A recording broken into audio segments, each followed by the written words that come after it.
नमस्कार साथियों, स्वागत है आपका हमारे YouTube channel only paper practice में। जैसा कि अब लोग जानते ही होंगे, आज जो 14 तारीख को उत्तराखंड लोक सेवा आयोग के द्वारा जो PCS का पेपर करवाया गया था, अपर PCS का, उसके आंसर शीट आप लोगों ने देख लिया होगा और अपने नंबर भी आप लोगों ने लगा लिए होंगे कितने मार्क्स आ रहे हैं। लेकिन एक चीज़ मैं देख रहा हूँ कि लगभग सभी YouTube चैनलों पे, यहाँ तक कि हमने भी अपना जो आंसर की जारी की थी उसमें भी 5 से 6 प्रश्न थोड़ा सा डाउट वाले थे।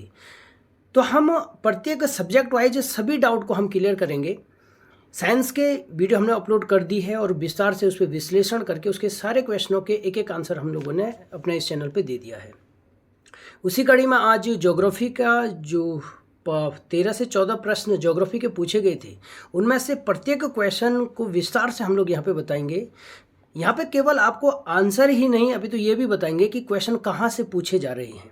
और अगर आप पहली बार आपने उत्तराखंड PCS का एग्ज़ाम दिया है या फिर आने वाले जो PCS का पेपर होगा वो अगर एग्ज़ाम आपने देना है, तो यहाँ से आपको ये भी पता लग जाएगा कि कहाँ से आपने पढ़ना है, कहाँ से जनरल जो स्टडी है किस किस सब्जेक्ट से और किन किन टॉपिकों पर कितनी गहराई से आयोग क्वेश्चन पूछ रहा है और आने वाले समय में भी किस प्रकार से प्रश्न पूछने की संभावना है। तो इन सारी बातों पर चर्चा करेंगे और जानेंगे कि किस आयोग का जो प्रश्न पूछने का स्तर था वो कैसा था, विस्तार से बताएंगे। कई प्रश्न यहाँ पे हमने भी खराब किए थे, बताया था, तो बहुत सारे डाउट हैं यहाँ पे। जैसे प्रश्न नंबर 7 है, ये प्रश्न के बारे में भी हम लोग यहाँ पे चर्चा करेंगे। उष्णकटिबंधीय है ना, जो पर्णपाती वन है। चलिए शुरू करते हैं, समय ज़्यादा नहीं लेंगे आपका। पहला प्रश्न था, मैकमोहन रेखा निम्नलिखित विकल्पों में से किसके मध्य सीमा निर्धारित करती है? तो किसके राइट आंसर तो आप पता ही होगा, जो अरुणाचल प्रदेश और चीन के बीच में। साथियों इस प्रश्न को देख लेते हैं। जैसे कि आपको पता ही होगा, इसका राइट आंसर था अरुणाचल प्रदेश और चीन। साथियों इसके इतिहास के बारे में जान लेते हैं।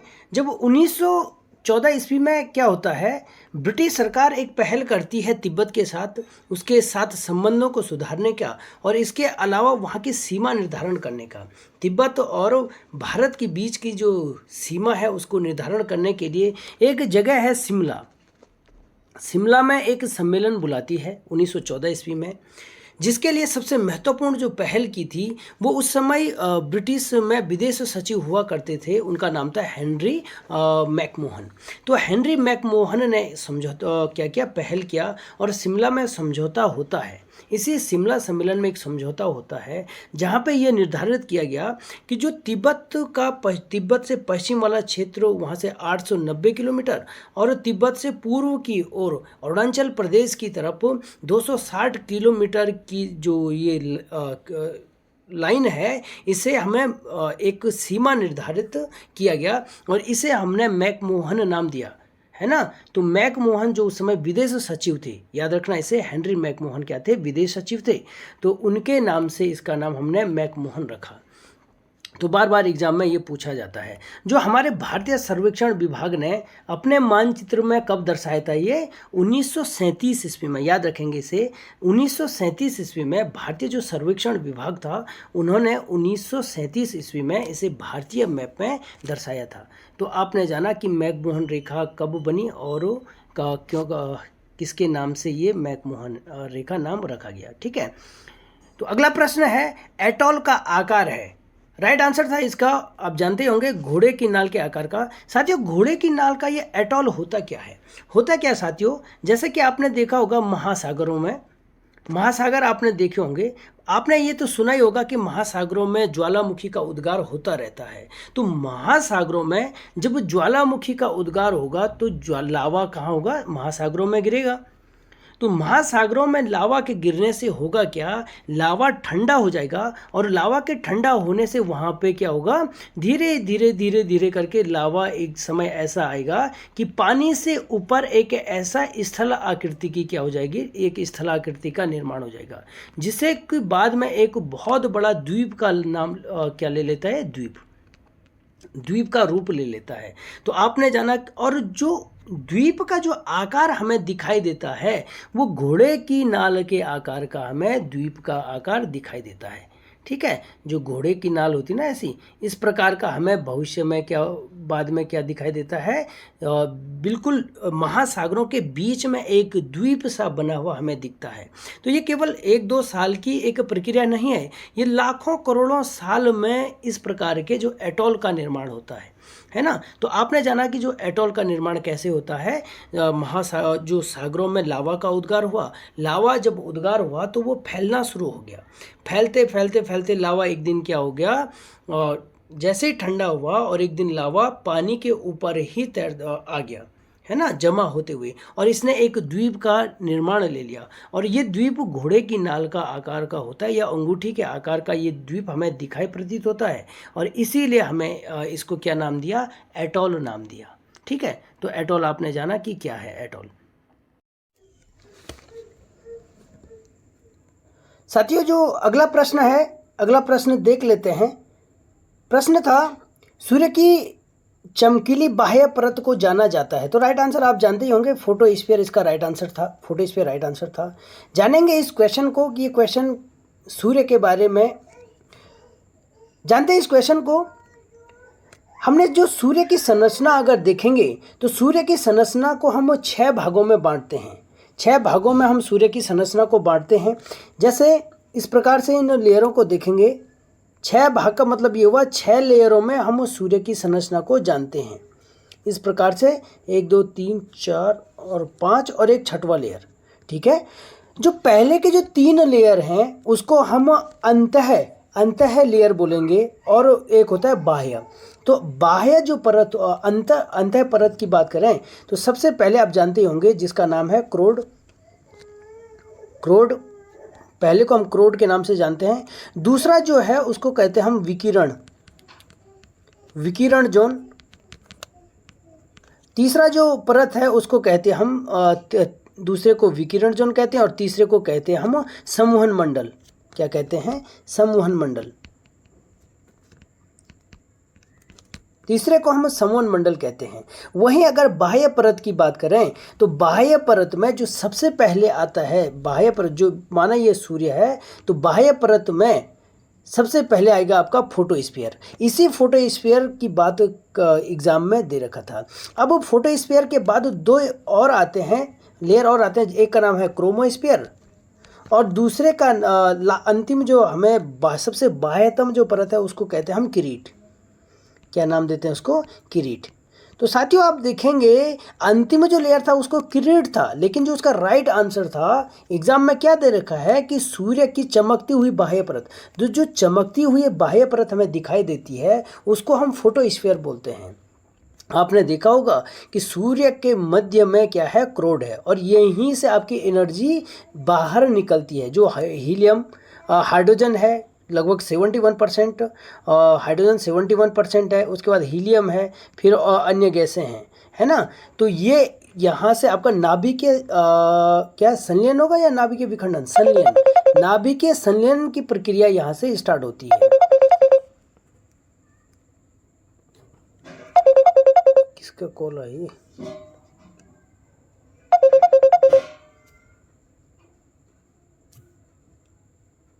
तो यहीं से नाभिकीय, जो मैंने बताया आपको, क्रोड से नाभिकीय संलयन की प्रक्रिया होती है और सूर्य से ऊर्जा बाहर की ओर आती है। जैसे यह फोटोस्फीयर में जाती है तो ये यहाँ से चमकीला जो हमें पृथ्वी से दिखाई देता है फोटोस्फीयर से, तो ये हमें कहाँ से दिखाई देता है, पृथ्वी से फोटोस्फीयर दिखाई देता है। जो फोटोस्फीयर के बाद मैंने कौन सा बताया था, कौन सा, क्रोमोस्फीयर। क्रोमोस्फीयर भी क्या है, सूर्य का वायुमंडल है, लेकिन ये चमकीला प्रतीत हमें नहीं दिखाई देता है, चमकीला नहीं दिखाई देता है क्रोमोस्फीयर। उसके बाद स्फीयर, क्रोमोस्फीयर। उसके बाद जो परत आती है अंतिम, उसका नाम क्या है, किरीट।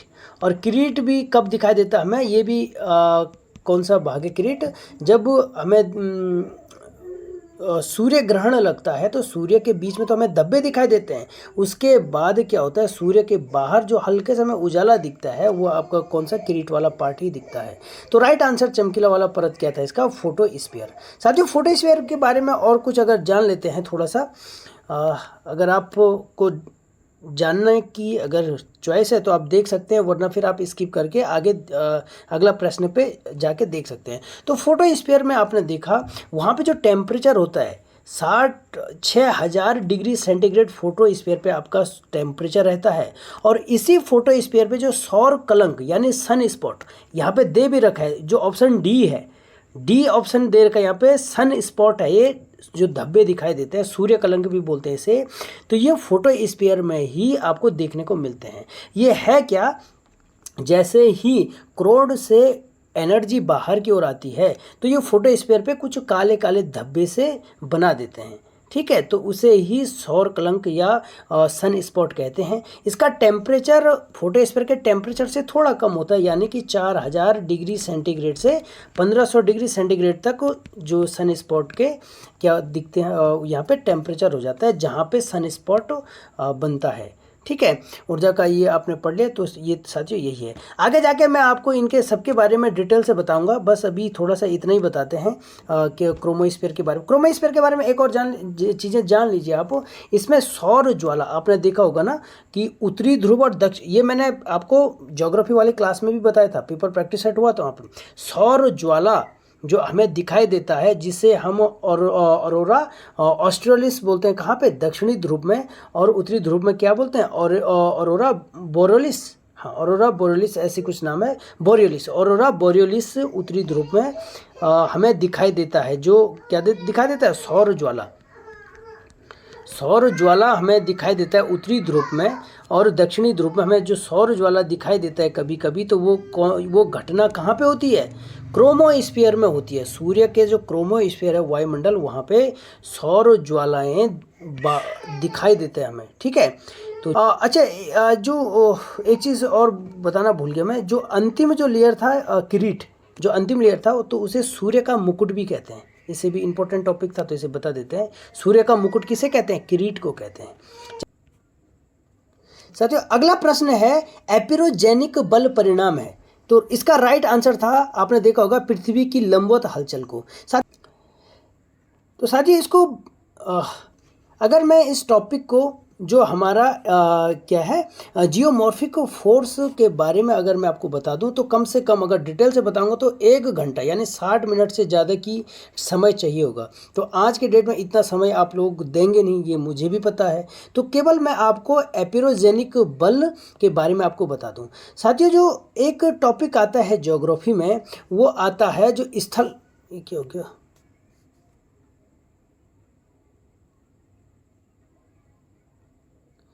वो टॉपिक आता है, वो आता है जियोमॉर्फिक फोर्स। जियोमॉर्फिक फोर्स का मतलब ये हुआ कि जो हमारा स्थल मंडल है, स्थल मंडल की जो संरचना है वो किससे प्रभावित होती है।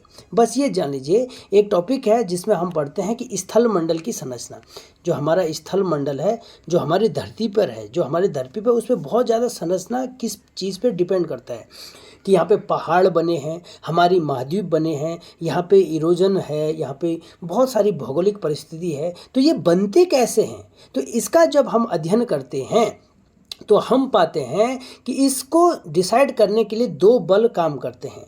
एक अंतः बल जिसे हम एंडोजेनिक फोर्स कहते हैं, इसका मतलब कि जो धरती के अंदर से वो बल लगता है, और एक जो बाह्य बल लगता है, वो बाह्य जैसे सूर्य के प्रकाश से, या वर्षा हुई तो क्या हुआ, इरोजन हुआ तो क्या हुआ, इरोजन समझ रहे, भूमि का क्षरण हुआ तो धरातल की बनावट बदल गई, है ना। वर्षा हुआ, लैंडस्लाइड हो गई, वो भी एक भूमि क्षरण है।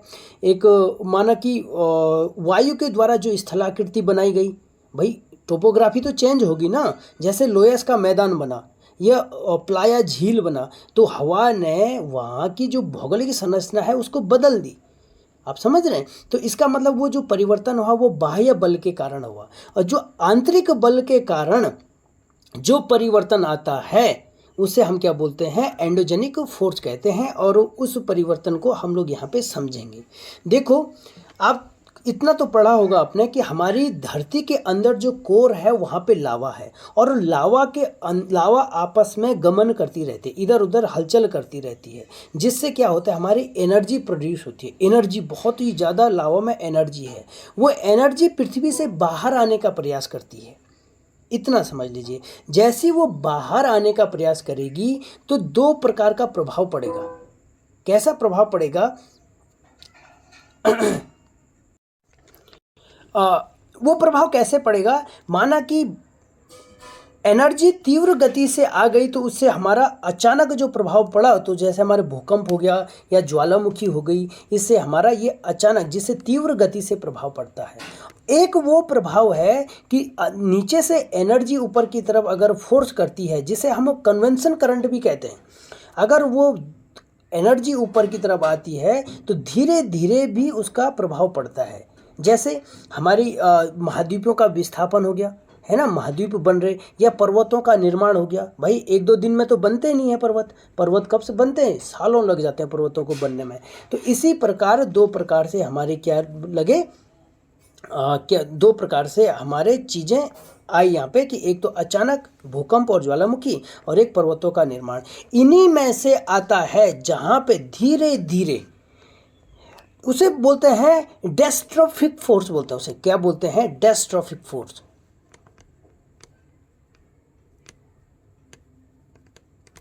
डेस्ट्रोफिक फोर्स, ठीक है, फोर्स।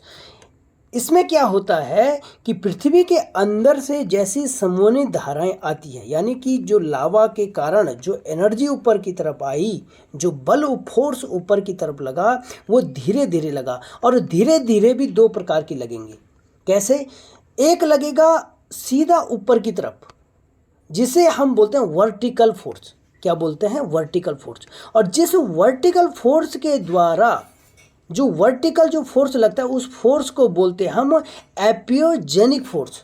ये जो एग्जाम में आ रखा है, एपिरोजेनिक जो बल लगता है, एपिरोजेनिक जो बल लगा वो लावा के कारण सीधा ऊपर की ओर लगा, और उससे हमारा क्या होता है, महाद्वीपों का निर्माण होता है। ऊपर की ओर लगेगा तो हमेशा जो पृथ्वी पर किसका निर्माण होगा, वर्टिकल फोर्स के कारण। वर्टिकल फोर्स जो लगा उस फोर्स का नाम हमने दिया एपिरोजेनिक फोर्स, और उस एपिरोजेनिक फोर्स से हमारा किसका निर्माण होगा, हमेशा महाद्वीपों का निर्माण होगा। आई बात समझ में। और एक फोर्स लगेगा आपका इधर की तरफ, हॉरिजेंटल। हॉरिजेंटल का मतलब समझ रहे हैं, फैल के। और जब वो फैल के लगेगा, महाद्वीपीय विस्थापन सिद्धांत में आपने देखा होगा कि जब दो प्लेटें आपस में फैलती है, या फिर दो प्लेटें आपस में सिकुड़ती है, ऐसे करके सिकुड़ती है, तो हमेशा उनके खिसकने से पर्वतों का निर्माण होता है। उनके खिसकने, अगर दो जो प्लेटें हैं आपस में दूर दूर जाएगी तो हमारे किसका निर्माण होगा, रिफ्ट वैली का निर्माण होगा। आई बात समझ में, यहाँ पर रिफ्ट वैली का निर्माण हो जाएगा। या दो परतें, जैसे आपने देखा होगा, जो इंडो एशियन प्लेट और यूरेशियन प्लेट जब आपस में टकराई तो किसका निर्माण हुआ, हिमालय पर्वत का निर्माण हुआ। तो इसका मतलब क्या हुआ कि जो हॉरिजेंटल जो फोर्स लगा उससे हमारा पर्वतों का निर्माण हुआ, और जो वर्टिकल जो फोर्स लगा भूमि से, तो उससे हमारा महाद्वीपों का निर्माण होगा। याद रखेंगे इसको। उसी प्रकार जो ये तो मैंने एपियोजेनिक और दूसरा कौन सा फोर्स था, हाँ, एपियोजेनिक फोर्स कहा, और एक था ओरोजेनिक फोर्स। आई बात समझ में। दूसरा क्या था, ओरोजेनिक फोर्स। तो एपियोजेनिक फोर्स वर्टिकल लगेगा, और ओरियोजेनिक फोर्स कैसे लगेगा, हमारा हॉरिजेंटल लगेगा, जिसमें हमारा किसका, रिफ्ट वैली का निर्माण हुआ। तो बस अभी आप इतना ही जान लीजिए, बहुत है, नोट करके रखेंगे। अगर मैं डिटेल्स में जाऊंगा तो कम से कम मुझे 1 घंटा चाहिए होगा, और आप कोई गारंटी नहीं कि 1 घंटे में भी आप समझ पाए, क्योंकि आपको खुद भी पढ़ना पड़ेगा। तो आप अगर नए छात्र हैं, तैयारी कर रहे हैं, तो भाई अगला पीसीएस का एग्ज़ाम देने के लिए आपको इस लेवल का पढ़ना होगा। इस बात को ध्यान में रखेंगे। अगला प्रश्न था, सारा मरुस्थल में उत्तर पूर्व व पूर्व से पश्चिम की ओर बहने वाली शुष्क पवन को जाना जाता है। अब देखना, ये क्वेश्चन मैंने जो यूट्यूब में देख रहा हूँ, मैं लगभग सभी यूट्यूब चैनल बोल रहे हैं हरमटन है इसका आंसर। भाई फाइनल आंसर तो उत्तराखंड लोक सेवा आयोग नामक देवता ही दे पाएंगे, लेकिन मुझे लगता है कि सिरको इसका राइट आंसर होगा। कैसे, आपने देखा होगा, ये हमारा कौन सा महाद्वीप है, अफ्रीका का महाद्वीप है। यहाँ पे हमारा सारा मरुस्थल है, और सारा मरुस्थल के ये बोला पहला टॉपिक उत्तर पूर्व में, यानी उत्तर और पूर्व, इस प्रकार से ये जा रही है पवन। तो हरमटन तो दक्षिण की ओर जाती है, और दक्षिण की ओर जाके जो नाइजीरिया और यहाँ पे और जो कंट्रीज़ हैं, यहाँ की जो जलवायु को रहने योग्य बना देती है, यानी जीवन योग्य बना देती है, जीवन निर्वाह योग्य बनाती है हरमटन। इसलिए हरमटन को डॉक्टर पवन कहते हैं, डॉक्टर विंड कहते हैं हरमटन को। तो हरमटन तो हो गई नहीं ना, वो दक्षिण की ओर आ रही है। और जो ये वाली पवन है हमारा कौन सा, सिरेको उत्तर पूर्व की ओर जाती है और यहाँ से अपने साथ क्या ले जाती है, सैंड लेके जाती है और भूमध्य सागर को पार करके यूरोप में रक्त वर्षा करती है। कौन करती है रक्त वर्षा, हमारा ये सिरेको पवन। तो राइट आंसर सिरेको पवन होगा। साथियों, एक मैंने अपने इस चैनल पर एक जो पृथ्वी पर प्रचलित पवनों के बारे में एक वीडियो बनाई थी और उसमें ये सब कुछ मैंने मेंशन कर रखा है। उसमें बोरा पवन के बारे में बता रखा, मिस्ट्रल के बारे में बता रखा, हरमटन के बारे में बता रखा। बोरा पवन आप जानते होंगे एड्रियाटिक तट के उत्तर में है ना। तो आप एक बार उस वीडियो को देखेंगे तो आपका ये सारा कॉन्सेप्ट क्लियर हो जाएगा। यहाँ पे बताना मैं उचित नहीं समझता हूँ क्योंकि ऑलरेडी है। अगला प्रश्न है, लटकती हुई घाटी स्थलाकृति निम्न में से किस भू आकृति की प्रक्रिया है। तो ये हिमानी की। अब देखो लटकती हुई क्या है, स्थलाकृति। आपने देखा होगा कि बहुत सारे हिमानी के द्वारा स्थलाकृति बनती है, यानी बर्फ के द्वारा। आप समझ रहे हैं, जैसे यू आकार की घाटी बनाई, उसके बाद कौन सी लटकती हुई घाटी बनाई, और कौन कौन से हैं यहाँ पे। तो उसमें देखा होगा आपने बहुत सारी हिमानी के द्वारा स्थलाकृति बनाई जाती है। जैसे कि आपने देखा होगा हिमगेहर है, या आपने हिम सोपान देखा होगा, फियोर्ड देखा, मेष श्रृंखला, और भी जैसे क्या क्या है बहुत सारी टॉर्न झील हो गया है ना, पिडमोंट झील का निर्माण कैसे होता है। तो ये सारी हिमानी के द्वारा यानी बर्फ़ के द्वारा, जो पूरा हमारा ग्लेशियर आता है उसके द्वारा, बर्फ़ के द्वारा बनाई गई स्थलाकृति है। तो यहाँ पे पूरी चर्चा नहीं करेंगे, बस हिमानी जो लटकती घाटी के बारे में बता देते हैं। साथियों, होता क्या है कि जो हमारी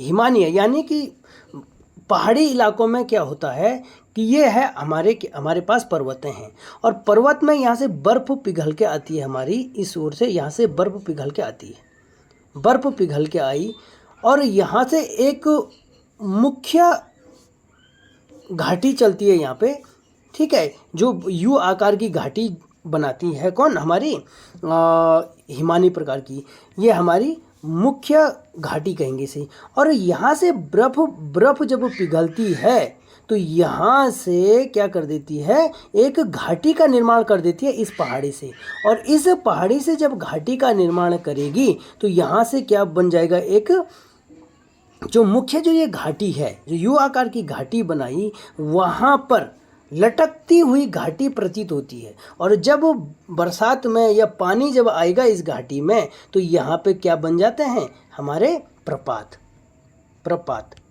जलप्रपात, जिसे हम क्या कहेंगे, जलप्रपात कहते हैं।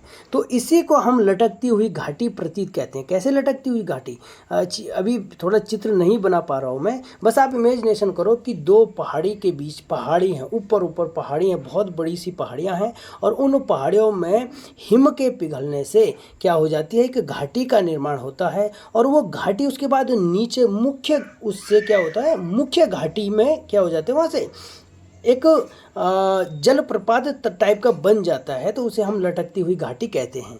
ठीक है, इसी से मिलता जुलता एक और चीज़ है, उसका नाम क्या है, हिमसोपान। हिमसोपान में क्या होता है कि इस प्रकार की एक ये है कि यहाँ से हिम पिघल के आया, उसने यहाँ पे पिघल के यहाँ पे रुक गई, फिर आगे जाके यहाँ पे एक झील का निर्माण हुआ, फिर आगे जाके फिर हिम पिघली, फिर यहाँ पे झील का निर्माण हुआ, फिर आगे जाके यहाँ से हिम पिघली, यहाँ पे झील का निर्माण हुआ। तो जिस झील का निर्माण हुआ उसे हम कौन सा झील कहते हैं,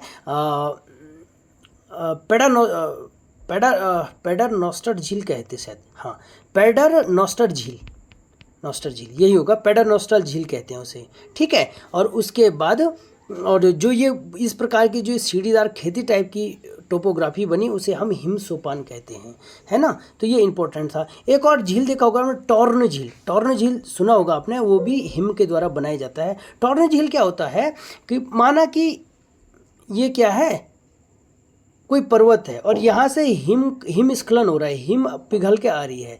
एक समय क्या होता है कि यहाँ पे हिम के दबाव से यहाँ पे बहुत सारा क्या हो जाता है, हमारे बर्फ आ जाती है। अब कल आगे जाके क्या होता है कि हिम पिघल जाती है। जैसे ये बर्फ, हिम का मतलब बर्फ होता है, इंग्लिश मीडियम वाले समझ नहीं रहे होंगे शायद। तो जब जैसे ये बर्फ पिघलेगी तो यहाँ पे एक झील का निर्माण हो जाएगा, जिस झील को हम क्या कहेंगे, टॉर्न झील। तो साथियों बहुत बड़ा टॉपिक है, इसको भी बस इतना ही जानते हैं कि ये था भाई।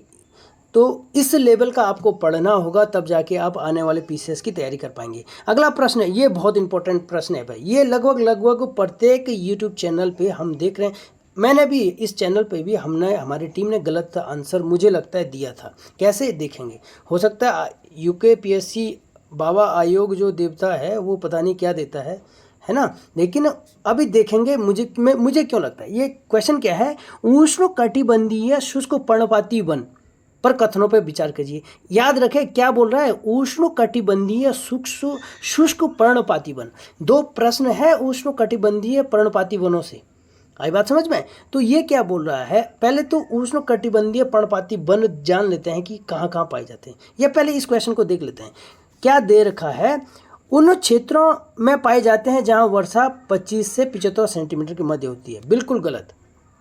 उष्णकटिबंधीय शुष्क पर्णपाती वनों में जो पाया जाता है वो पाया जाता है, शुष्क बोल रहा है ये, तो शुष्क में पाया जाता है 70 से 120 सेंटीमीटर वर्षा शुष्क में। और जो आर्द्र है, उष्णकटिबंधीय आर्द्र पर्णपाती वनों में जो वर्षा पाई जाती है वो पाई जाती है लगभग 120 से 200 सेंटीमीटर वर्षा। तो इसका मतलब पहला ऑप्शन हमारा गलत हो गया। दूसरा ऑप्शन है, ये हिमालय के तलहटी से निकलने वाली एक अनियमित चौड़ी पट्टी में पाए जाते हैं। अब हिमालय की तलहटी पर, यानी हिमालय के पाद पर, पाद भी बोलते हैं उसे, ठीक है, हिमालय की तलहटी पर उष्णकटिबंधीय पर्णपाती तो पाए जाते हैं, लेकिन शुष्क नहीं है, वो आर्द्र हैं। याद रखना, जिनमें वर्षा कितनी होती है, 120 से 200 सेंटीमीटर होती है वर्षा, वो आर्द्र है, शुष्क नहीं है वो। आई बात समझ में। तो दूसरा ऑप्शन भी गलत है, ठीक है। वो पर्णपाती वन पाए जाते हैं वहां पे, लेकिन शुष्क नहीं पाए जाते हैं, आर्द्र पाए जाता है। आई बात समझ में। तो ये इसका राइट आंसर हो जाएगा, मुझे लगता है राइट आंसर इसका ऑप्शन डी होगा। ठीक, चलो इस प्रश्न को और देख लेते हैं। भारत में वनस्पति के प्रकार, या इसके बाद लास्ट एक क्वेश्चन आ रखा है उसमें जानेंगे, पहले इसको देख लेते हैं। अगला प्रश्न है, तो जो अगला प्रश्न है उसमें है, निम्नलिखित प्रायद्वीपीय नदियों में से किस एक की प्रभाव लंबाई सबसे अधिक है। तो प्रभाव लंबाई सबसे अधिक किसकी थी, गोदावरी की थी। ये तो बहुत इजी क्वेश्चन हो गया था, मैंने अपने इस चैनल पे बता रखा है, 1465 इसकी क्या है, लंबाई है। अच्छा, गोदावरी जान लेते हैं। गोदावरी कहाँ से निकलती है, यह पश्चिमी घाट में नासिक जिले से, ठीक है। नासिक कहाँ है, किस राज्य में है नासिक, जरा बताएंगे कमेंट बॉक्स में। तो पश्चिमी घाट से गोदावरी निकलती है और बंगाल की खाड़ी में गिरने से पहले यह कितने किलोमीटर चलती है, 1465 किलोमीटर चलती है। अच्छा, इसमें जो इसकी महत्वपूर्ण सहायक नदियाँ भी हैं, इसके जो बाएं किनारे पे इसकी लगभग 4-5 क्या है सहायक नदियां हैं। सबसे पहले जैसे पैनगंगा नाम आएगा, पैनगंगा, वर्धा, वैनगंगा, इंद्रावती और सवरी इंपॉर्टेंट है। सवरी, इंद्रावती, ये आप नोट कर लेना, मैं बोल रहा हूँ आप लोग लिख देंगे। यहाँ पे थोड़ा सा ना मैं लिख नहीं पा रहा हूँ उंगली से, ठीक है। तो पैनगंगा, वैनगंगा, वर्धा है हमारी, इंद्रावती है, और सावरी ये हमारी उसके बाएं किनारे से मिलती है। दाहिने से एक महत्वपूर्ण नदी आती है, उसका नाम है मंजीरा। एग्जाम में पूछा गया क्वेश्चन है। तो साथियों ये था गोदावरी के बारे में और उसकी सहायक नदियों के बारे में, ठीक है। अगला प्रश्न है, निम्न कथनों में कौन सा कथन सत्य है। अब इसमें भी देखें, कुछ तो बता रहे हैं कि ऑप्शन ए सही है, तो मुझे लगता नहीं है। क्यों, क्योंकि ये बोला लेटेराइट मिट्टी की विशेषता जानेंगे। भाई सबसे पहले लेटेराइट की विशेषता क्या है तो सबसे पहला ऑप्शन इसमें चूना और नाइट्रोजन की कमी, बिल्कुल कमी रहती है इसमें, चूना और नाइट्रोजन की तो कमी रहती है भाई इसमें। यह उपजाऊ मिट्टी थोड़ी है भाई, यह उपजाऊ मिट्टी नहीं है। तो इसमें पहला तो ये ऑप्शन इसमें अच्छी निर्माण सामग्री। तो पहले लैटेराइट के बारे में ही पूरा जान लेते हैं साथियों। लैटेराइट मृदा का जो निर्माण होता है, अगर एक लाइन में बोलें तो उसका निच्छालन की प्रक्रिया से, निच्छालन, लीचिंग भी बोलते हैं कैसे, निच्छालन इंग्लिश में, हाँ, निच्छालन प्रक्रिया क्या हुई कि यह जो लैटेराइट मृदा है, जहाँ सबसे ज़्यादा बारिश होती है, अधिक बारिश, जैसे पूर्वी घाट हो गया हमारा, है ना, पूर्वी घाट में यहाँ लैटेराइट मृदा ज़्यादा पाई जाती है, यहाँ अधिक वर्षा होती है। भाई बरसातों में अधिक बारिश, यानी कि यहाँ पे अधिक बारिश, और जब बरसात का समय ख़त्म हो जाएगा फिर यहाँ पे कम बारिश, तो ऐसी जगह पे यह लैटेराइट मृदा पाई जाती है। अब निक्षेप कैसे होता है यहाँ का, ऐसे जानेंगे। जैसे बरसात हुई, बरसात जब होगी तो उससे क्या होगा, जो इसमें क्या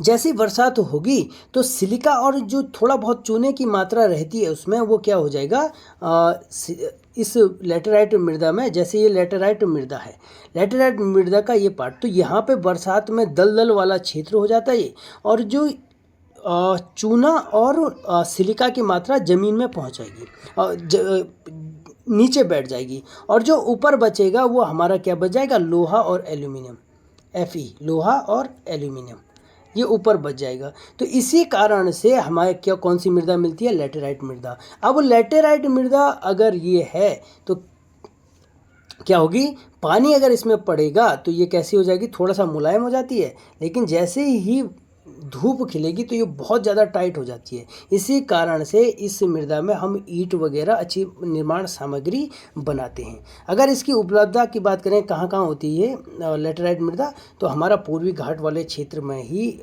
लैटेराइट मृदा सबसे ज़्यादा मिलती है। ठीक है, तो ये आपने लैटेराइट के बारे में जाना। हाँ, देखेंगे यह अम्लीय होगा या क्षारीय होगा। भाई चूने की मात्रा जब है ही नहीं तो कैसा होगा, अम्लीय होगा। कैसी मृदा होगी, यह अम्लीय मृदा होगी। और अम्लीय मृदा होगी तो इसमें किस प्रकार की खेती होगी, जैसे काजू हो गया, किशमिश हो गया, काजू वगैरह, काजू, चाय वगैरह, इनकी खेती यहाँ पे लैटेराइट मृदा में अधिक होती है।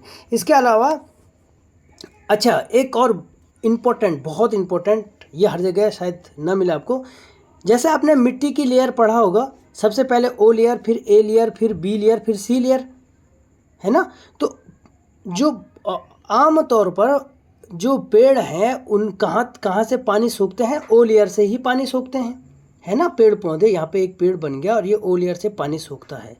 अब होगा क्या, ओ लेयर से पानी सोखा उसने, लेकिन जब यहाँ पे पोषक तत्व, अधिक वर्षा होने के कारण पोषक तत्व कहाँ चले जाते हैं, ए लेयर में चले जाते हैं। तो जो पेड़ यहाँ पे बड़े बड़े पेड़ होंगे जिनकी जड़ें, क्योंकि वो आप पोषक तत्व कहाँ से लेंगे, पेड़ बड़े ए लेयर से लेंगे, जबकि लेना चाहिए था ओ लेयर से। ठीक है, तो अब बड़े बड़े जड़ों वाले पेड़ इस एरिया में, लंबे लंबे पेड़ यहाँ पे हमें देखने को मिलते हैं। ठीक है, किस मृदा में, लैटेराइट मृदा में। तो साथियों, आपने ये लैटेराइट मृदा के बारे में जाना, तो आपको यहाँ से पता लग गया होगा कि निच्छालन की प्रक्रिया हुई, जो मैंने आपको बताया। निच्छालन की प्रक्रिया, चूना और नाइट्रोजन की तो कमी होती है, और अच्छी निर्माण सामग्री, ईंट वगैरह, इससे निर्माण होता है। अब यह क्या है, नमी पोषक व अधिक चिकनी मृदा कारक होती है। तो राइट आंसर ऑप्शन डी होगा इसका राइट आंसर। बाकी आयोग की मर्जी, है ना। आयोग ने कौन सा एग्जाम था जिसमें 12 प्रश्न हटाए थे, मेरे ख्याल से समीक्षा अधिकारी वाला पेपर था, जिसमें 12, तो आयोग वही कुछ भी कर सकता है। अगला प्रश्न है, गंगा का मैदान व असम घाटी में सामान्य तो कौन सा, तो कौन सा अफवाह प्रकार, तो कौन सा अफवाह प्रकार है, राइट आंसर क्या था इसका, वृक्षाकार अफवाह प्रकार। तो साथियों, यहाँ पे एक क्या है, आर्य प्रवाह है। तो आर्य प्रभाव में क्या होता है, सबसे आर्य प्रभाव जानेंगे हम। ठीक है, इंपॉर्टेंट है। आपने देखा होगा कि जो छोटा नागपुर वाला जो क्षेत्र है, वहाँ पे क्या होता है, एक स्थान से बहुत सारी नदियाँ निकलती है। इधर नर्मदा निकली, ऊपर की तरफ आपकी और नदियाँ गई, कौन सी, सोन वगैरह गई। तो एक ही जगह से जब बहुत सारी नदियाँ निकलती है तो उस प्रवाह को आर्य प्रवाह कहते हैं, प्रवाह कहते हैं। ठीक है, अब यहाँ पे ये क्या है, जो कौन सा हो, वृक्षाकार अफवाह प्रारूप, तो इसको क्या कहेंगे, जैसे कोई एक नदी है, इसमें यहाँ से इसकी बहुत ज़्यादा सहायक नदियाँ अगर आपस में जुड़ रही है तो उसे वृक्षाकार क्या कहेंगे, अफवाह प्रारूप कहेंगे। पूर्ववर्ती अफवाह प्रारूप है, इसका पूर्ववर्ती का एक विशेषता होती है, याद रखेंगे, पूर्ववर्ती अफवाह प्रारूप है। पूर्ववर्ती अफवाह प्रारूप की क्या विशेषता होती है, जैसे कोई नदी जा रही है और नदी के बीच में कोई चट्टान मिल गई और उसकी डायरेक्शन जिधर भी होगी, ऐसा नहीं कि पूर्व की तरफ होगी डायरेक्शन, नहीं, जिधर उसकी डायरेक्शन होगी वह अपने सामने जितने भी चीज़ें आएगी उसको काट के आगे बढ़ती है, अपना रास्ता नहीं बदलती है।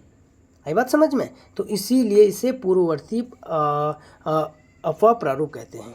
उसी प्रकार आयताकार अफवाह प्रारूप है, जिसमें कि नदियाँ किस प्रकार से आयताकार के रूप में अपना प्रभाव बनाती है। ठीक है, कैसे, इस प्रकार से नहीं जाती है नदियाँ, कैसे जाएगी, इधर से गई या किसी चट्टानवश, इस प्रकार से नदियाँ अपना आयताकार क्या बनाती है, एक प्रारूप बनाती है। ये था 11वां प्रश्न, बहुत इंपॉर्टेंट प्रश्न था भाई ये। इसमें भी देखेंगे इसको। अब क्या राइट आंसर क्या था, सॉरी इसके लिए हम क्षमा प्रार्थी हैं, हमने भी ये वाला आंसर सही मारा था जो कि बहुत ही गलत था, मतलब क्या इसका, उसके लिए भाई माफ़ी चाहेंगे। क्योंकि जो भारत की जो वनस्पति है, वनस्पति को हमने लगभग 5 भागों में बांटा। सबसे पहले कैसे करके, मैप के माध्यम से समझने का प्रयास करते हैं। अगर समझा पाया मैप के माध्यम से तो आप लोग देख लेंगे। ये है थोड़ा सा स्पीड, हाँ आ जाओ।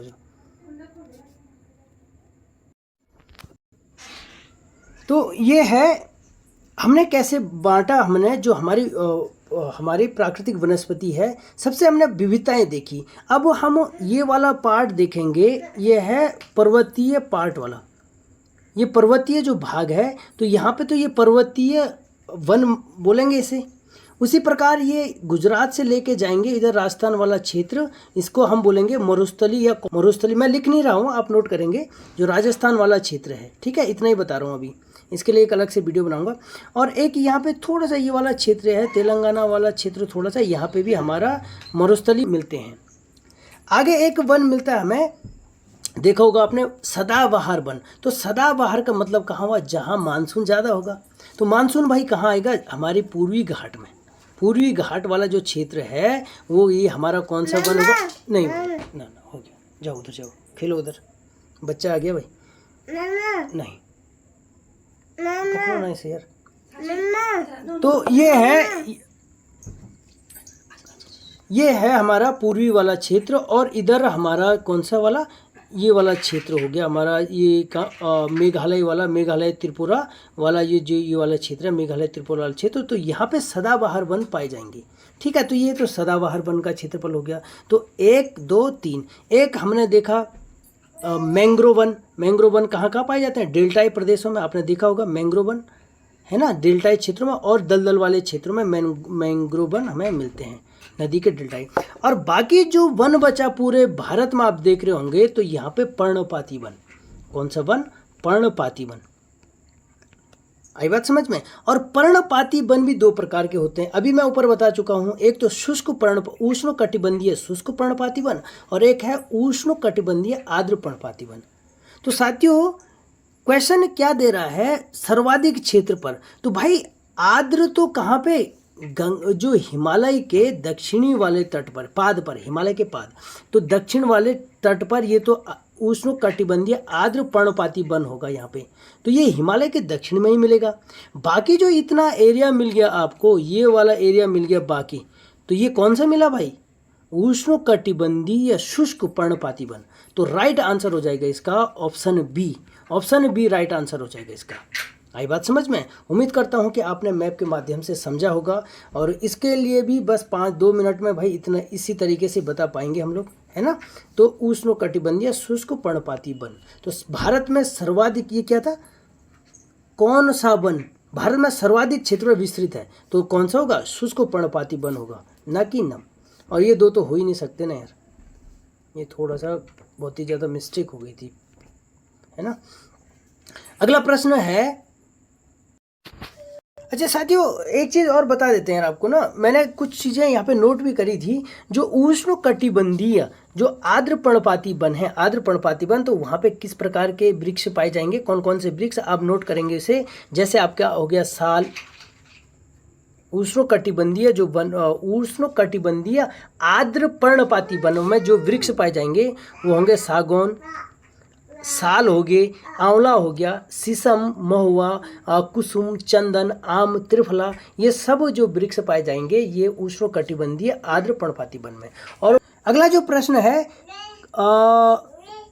काबिनी नदी का किसकी सहायक नदी है, तो राइट आंसर कावेरी नदी था, इसमें कोई डाउट नहीं है, मैं पहले भी बता चुका हूँ। तो कावेरी नदी कहाँ से निकलती है, प्रश्न है कावेरी नदी कहाँ से निकलती है, ब्रह्मगिरी पहाड़ियों से निकलती है, ब्रह्मगिरी पहाड़ियों से कावेरी नदी निकलती है। उसकी जो सहायक नदी और भी है, कौन कौन सी है, ब्रह्मगिरी पहाड़ियों से हमारी कावेरी निकली, वो हेमवती, कौन कौन सी निकली, जैसे एक हो गया हेमवती, ठीक है, और नोइल, नोइल कावेरी की एक सहायक नदी है। दूसरा कौन है, सिंसा, सिंसा कौन सा है, सिंसा, सिंसा, और एक तीसरी कौन सी हो गई, काबिनी नदी। तो ये है कावेरी की सहायक नदी। अच्छा, कावेरी कितने किलोमीटर है कितने किलोमीटर बहती है भारत में, 770 किलोमीटर, 760 किलोमीटर, ठीक है, 760। इसे दक्षिण भारत की गंगा भी, दक्षिण की गंगा भी कहते हैं इसे, दक्षिण की गंगा,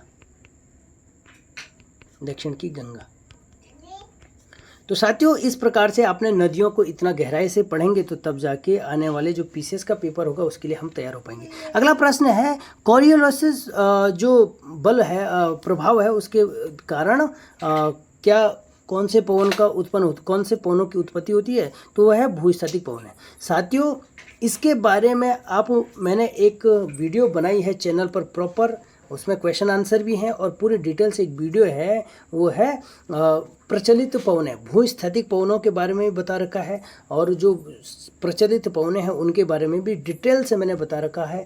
कोरियोलिस प्रभाव क्या होता है उसके बारे में भी बता रखा है। तो आप जाके उस वीडियो को देख सकते हैं और वहाँ से आपको ये समझ में अच्छे से आ जाएगा, क्योंकि 1-2 मिनट वाले टॉपिक नहीं है और इतना पेशेंस आप लोगों में भी नहीं है कि आप लोग 1 घंटे तक अभी ये वीडियो लगातार देख सकते हैं, है ना, मुझे नहीं लगता है।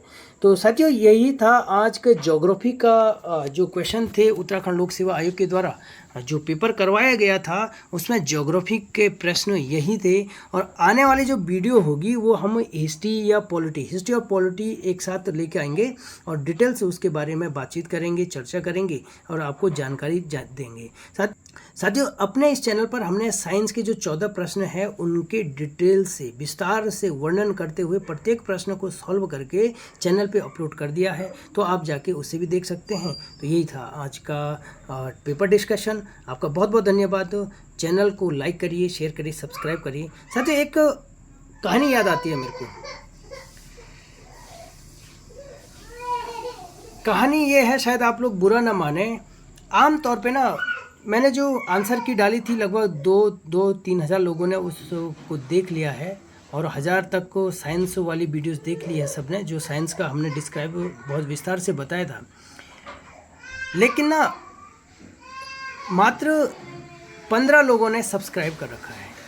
साथियों यार, फ्री में तो आपने सब्सक्राइब करना है, कोचिंगों में और जगह भी तो पैसे देते हैं आप लोग, और देना भी चाहिए क्योंकि आपको मेहनत करके दिया जाता है। अगर मैंने ये वीडियो बनाई है तो आप देख रहे होंगे कि कितनी मेहनत से, इधर बच्चा रो रहा है, उधर वीडियो बनानी है ना, और बहुत अच्छे से हमने कोशिश की है।